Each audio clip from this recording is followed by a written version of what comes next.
Z learning English को subscribe करें और बेल आइकन को दबाना न भूलें ताकि रोज़ाना क्लास आप तक पहुंचती रहे। Hi friend, good morning, welcome back. I am Mohammad Ziauddin from Z learning English Jhanjharpur. दोस्तों, आज का जो हमारा लेसन होगा और आज का जो हमारा टॉपिक है वो है प्रीपोजिशन। यानी कि आज हम प्रीपोजिशन के बारे में जानने की कोशिश करेंगे कि प्रीपोजिशन के क्या परिभाषा है, उसके क्या इंट्रोडक्शन है और वो कितने टाइप्स के होते हैं, यानी कि वो कितने प्रकार के होते हैं। तो आइए शुरू करते हैं। तो देखिए दोस्तों, ये है प्रीपोजिशन। क्या है प्रीपोजिशन? यानी कि संबंध सूचक। ठीक, इसके जो परिभाषा है, इसके जो इंट्रोडक्शन है, the word which comes before noun, pronoun और verb and tells its relation with other words in the sentence.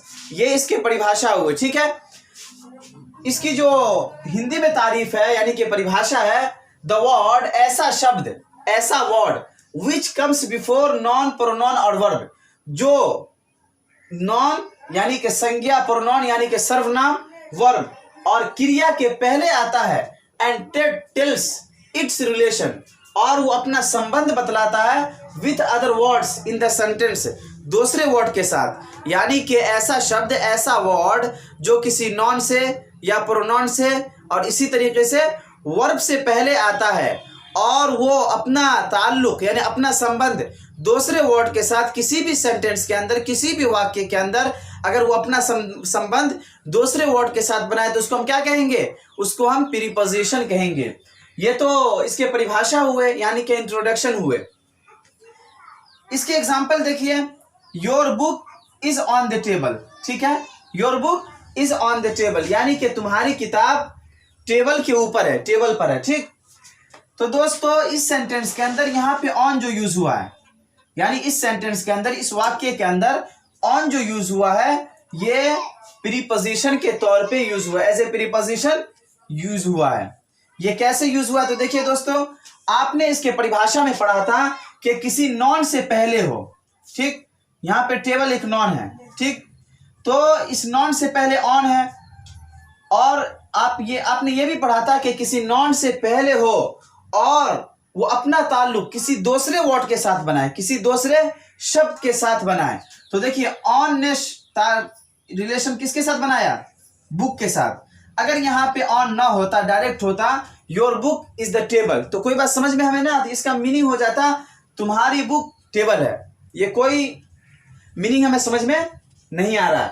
But हमने जब इसके अंदर ऑन को इंक्लूड किया, ऑन को जोड़ा, तो हमें यह बात समझ में आई कि टेबल को, ठीक है, जोड़ने का काम किया कौन?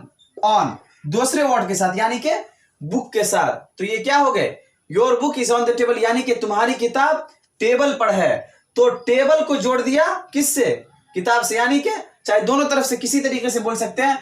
बुक को जोड़ दिया टेबल से या टेबल को बुक से जोड़ दिया। तो ये जोड़ने का जो काम किया ये ऑन किया, और ऑन इस सेंटेंस के अंदर क्या है? प्रीपोजिशन है। अब आइए दोस्तों कि इसके कितने टाइप्स होते हैं, यानी कितने प्रकार के होते हैं। तो दोस्तों जहां तक प्रीपोजिशन की बात है, तो प्रीपोजिशन 4 टाइप्स के होते हैं, 4 टाइप्स के होते हैं, 4 प्रकार के होते हैं। Number 1 simple preposition. क्या है? Simple preposition. Number 2 double preposition. Number 3 compound preposition. और नंबर 4 फ्रेजल प्रीपोजिशन। ठीक है, सिंपल प्रीपोजिशन में क्या क्या है देखिए, टू हो गए, इन हो गए, ऑन हो गए, एट हो गए, ऑफ हो गए, बाय हो गए, विद हो गए और फ्रॉम हो गए, और भी बहुत सारे वर्ड हैं। अब यहाँ पे एक प्रॉब्लम क्रिएट होता है कि सिंपल प्रीपोजिशन किसको कहते हैं। ठीक है, सिंपल प्रीपोजिशन किसको कहते हैं? तो दोस्तों सिंपल प्रीपोजिशन किसी भी चीज का जो बेस होता है उसी को हम सिंपल कहते हैं। और प्रीपोजिशन का जो बेस है वो क्या है? टू हो गए, इन हो गए, ऑन हो गए, एट हो गए, ऑफ हो गए, बाय, विद, फ्रॉम। तो ये तमाम के तमाम वर्ड सिंपल है। इसको आसानी के साथ कहीं भी कनेक्ट किया जा सकता है, कहीं भी जोड़ा जा सकता है। अब आइए दूसरे नंबर पे डबल प्रीपोजिशन। डबल प्रीपोजिशन में क्या क्या है? From, out, out of, from, among, outside of. Double preposition किसको कहते हैं? तो दोस्तों डबल के माने क्या होता है? 2।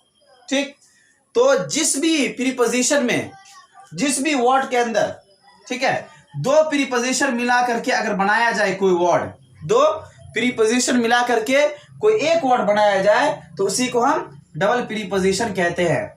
आसान शब्दों में आप यूं समझ सकते हैं कि जो दो प्रीपोजिशन से मिलकर बना हो उसको हम डबल प्रीपोजिशन कहते हैं।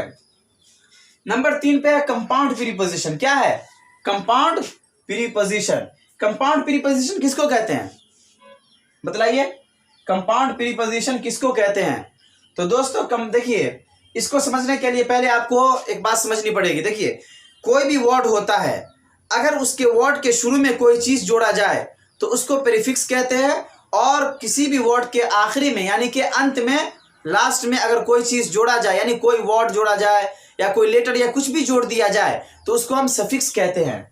तो अगर किसी भी लेटर के अंदर किसी भी वर्ड के अंदर अगर प्रीफिक्स हो, यानी प्रीफिक्स, जैसे एग्जांपल के तौर पे यहां पे एक वर्ड है, ठीक है, एक्रोस, तो असल ये था क्रोस, लेकिन इसके अंदर ए जोड़ा गया, ठीक है, तो ये क्या हो गए? ये कंपाउंड हो गया, या ये प्रीफिक्स, इसके अंदर एक प्रीफिक्स जोड़ा गया है, ठीक। तो कंपाउंड प्रीपोजिशन कहते हैं कि जिसके अंदर प्रीफिक्स लगाया हुआ हो, ठीक है, प्रीफिक्स लगा हुआ हो। और कंपाउंड प्रीपोजिशन किसको कहते हैं? कि ऐसा प्रीपोजिशन, ऐसा वर्ड जिसके अंदर प्रीफिक्स लगा हो। अब प्रीफिक्स में से कौन कौन लगा हो? चाहे ए लगा हो, चाहे बी लगा हो, चाहे ए बी लगा हो। देखिए कैसे, यहां पे वर्ड था सिर्फ क्रॉस, लेकिन इसके अंदर ए जोड़ा गया, ठीक।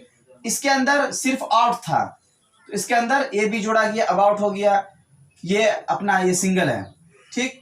बिलो, तो इसके अंदर बी जोड़ा गया प्रीफिक्स के तौर पे, ये असल लो था। बिहाइंड, असल ये हैंड था, इसके अंदर बी जोड़ा गया। तो जिस भी प्रीपोजिशन में अगर कोई प्रीफिक्स लगा हो, एक्स्ट्रा वर्ड लगा हो या एक्स्ट्रा लेटर लगा हो, तो उसको हम प्रीफिक्स कहते हैं। और जब प्रीफिक्स किसी भी प्रीपोजिशन के अंदर या वर्ड के अंदर लग जाता है तो उसको हम कंपाउंड प्रीपोजिशन कहते हैं। अब आइए चौथे नंबर पे, जो कि लास्ट है, वो है फ्रेजल प्रीपोजिशन। दोस्तों, फ्रेजल प्रीपोजिशन की जहां तक बात है तो ये बहुत ही ज्यादा इंपॉर्टेंट है, और ये चाहे स्पोकन इंग्लिश हो या आम बोलचाल हो या कॉन्टेक्स्ट यानी जो बुक में लिखे होते हैं वहां पे ये बहुत ज्यादा यूज होते हैं। फ्रेजल प्रीपोजिशन हर एतबार से ये बहुत ज्यादा इंपॉर्टेंट है। अब आइए कि फ्रेजल प्रीपोजिशन में क्या क्या है? In order to, on behalf of, addition to, according to. Phrasal preposition कहते हैं किसको? तो दोस्तों, वर्ड के वो समूह जिसको मिला करके एक सिंगल प्रीपोजिशन बना लिया जाए। क्या? एक सिंगल प्रीपोजिशन बना लिया जाए। मैंने क्या कहा? वर्ड के वो समूह जिसको मिला करके सिंगल प्रीपोजिशन बना लिया जाए, ठीक है। जैसे एग्जांपल के तौर पे इन हो गया, एक अलग वर्ड है, ऑर्डर एक अलग वर्ड है, टू एक अलग वर्ड है, ये तीनों मिला करके एक वर्ड बना लिए गए, ठीक है। तो इसको हम क्या कहेंगे? फ्रेजल प्रीपोजिशन कहेंगे। तो दोस्तों, आई होप के आज जो पढ़ाया गया वो क्लियर हो गए होंगे। और मैं ये भी बतला दूं कि यहाँ पे जो प्रीपोजिशन नजर आ रहे हैं यानी कि बोर्ड पे लिखे हुए, सिर्फ इतना ही नहीं है, और भी बहुत सारे हैं जो आप दूसरी किताबों में, किसी भी ग्रामर के अंदर जो किताबें हैं उसके अंदर आप पढ़ सकते हैं। और ये तमाम, ये चारों चीजें हैं, इसका और इसका, ये तमाम की मैं परिभाषा, ठीक है, लिख करके और ये तमाम की मीनिंग लिख करके मैं पीडीएफ बना करके ग्रुप में डाल दूंगा, आप वहां से याद कर लेंगे। तो दोस्तों, आज जो कुछ मैंने पढ़ाया उसको मैं शॉर्टकट में बतला देता हूं। पहले मैंने ये पढ़ाया कि प्रीपोजिशन किसको कहते हैं, ठीक है, यानी कि संबंध सूचक किसे कहते हैं। तो उसके परिभाषा में मैंने ये पढ़ाया कि ऐसा वर्ड जो नॉन या प्रोनाउन या वर्ब से पहले आकर के अपना संबंध दूसरे वर्ड के साथ किसी भी सेंटेंस के अंदर कर दे तो उसको हम क्या कहते हैं? प्रीपोजिशन कहते हैं। जैसे कि मैंने एग्जांपल दिया था, your book is on the table, यानी कि तुम्हारी किताब टेबल के ऊपर है। तो यहाँ पे जो ऑन का यूज हुआ है, ठीक, यहाँ पे जो ऑन का यूज हुआ है एज ए प्रीपोजिशन यूज हुआ, क्योंकि इसने टेबल को बुक से जोड़ा, यानी कि बुक को टेबल से जोड़ा, तो ये क्या हो गए, ये प्रीपोजिशन के तौर पे यूज हुए हैं। फिर मैंने ये बतलाया कि प्रीपोजिशन 4 तरह के होते हैं, 4 टाइप्स के होते हैं। Simple preposition, double preposition, compound preposition, phrasal preposition. Simple उसको कहते हैं जो जनरली होता है, जो आम होता है, जो किसी भी चीज का बेस होता है, यानी बेस प्रीपोजिशन। ठीक।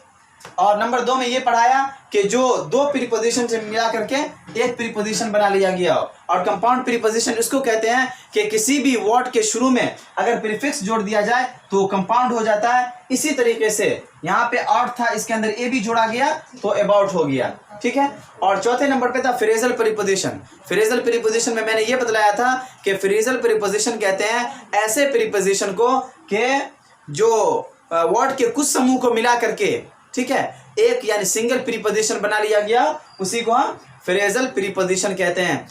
तो दोस्तों आज के लिए बस इतना ही। अगर ये क्लास आपको अच्छा लगा हो तो चैनल को सब्सक्राइब जरूर करें और बेल आइकन को दबा दें ताकि जो भी वीडियो अपलोड किए जाए वो सबसे पहले आप तक पहुंचे। Wish you all the best, have a nice day.